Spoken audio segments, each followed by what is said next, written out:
og velkommen til Ung AUC. I dag har vi haft sprogdag. En sprogdag, som vi kalder Frem med Sprogskatten, og den har vi haft i samarbejde med NCFF.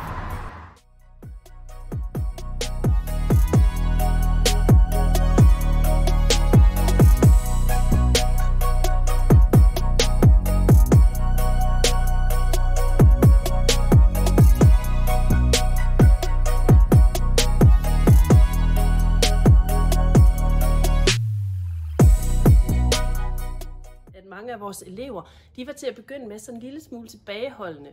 Vi har elever, som taler rigtig mange forskellige sprog, og efterhånden, som vi kom i gang med dagen, og vi fik talt om, at det er alle sprog, det her det handler om, så var det som om, de fik mere mod på det, og jeg synes, det var helt fantastisk at se, hvordan elever sad og skrev på deres modersmål, hvordan de fortalte eventyr, hvordan de dansede folkedanse fra deres egne lande. Så jeg synes, det har været en fornøjelse at være en del af det her.